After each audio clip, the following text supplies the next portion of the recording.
when we plug in our x going to -1 from the positive side, we end up with base of 0, and as x goes to -1 from the positive side, log 0 is -infinity.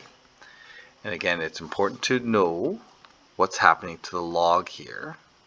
The log looks like this, and as I approach 0 from the positive side, this is going to a value of -infinity. So that's where I got that -infinity from. Okay, so this is an indeterminate form, so we need to, and because it's in the exponent, we need to do the log form of this. So log y is equal to log x plus 1. Bring the exponent down, and this becomes log of x plus 1. And essentially, we can rewrite this as log x plus 1 squared. So we're going to now do the limit as x approaches -1 from the positive side, and we'll rewrite this as x plus 1 squared. So as x approaches -1 from the positive side, okay, this is going to approach 0. So as log approaches -1, let me just write that in. So -1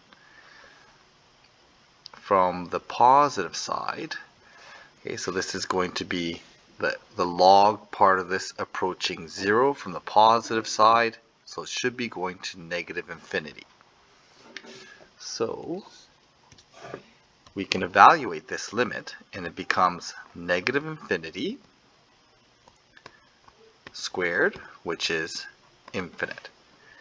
So there's our limit, and we know that since log y then would equal infinity, y is equal to e to the infinity, which is infinity.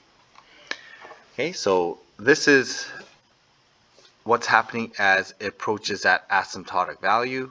Okay, if you want to know what x plus 1 looks like, log of x plus 1, it's going to be the same log value but shifted over -1, and then we'd have, there's our -1 value that we're using for this problem in particular. But as we approach that asymptote is going down to -infinity. For this one here, we have, when we plug it in, I end up with, I'm just going to do it over here, we end up with 0, tan of 0 is 0, and sine of 0 is 0. So we end up with 0 over 0. I can't simplify this algebraically because that's a 3x and an x, so even the signs won't cancel out. But since I have my condition, I'm going to apply L'Hopital's rule. So limit as x approaches 0, I'm going to end up with tan x plus x, the derivative of tan is secant squared. On the bottom, I'm going to end up with cos 3x and times 3 for chain rule. And then I'm going to evaluate this expression. Tan of 0 is 0. 0, secant of 0 is 1.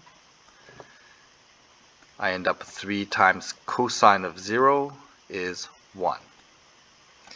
So I end up with 0 divided by 3. So the limit is equal to 0. So the limit of this then must be equal to 0. So as this graph approaches 0, it's going to have a hole at x equals 0, y equals 0.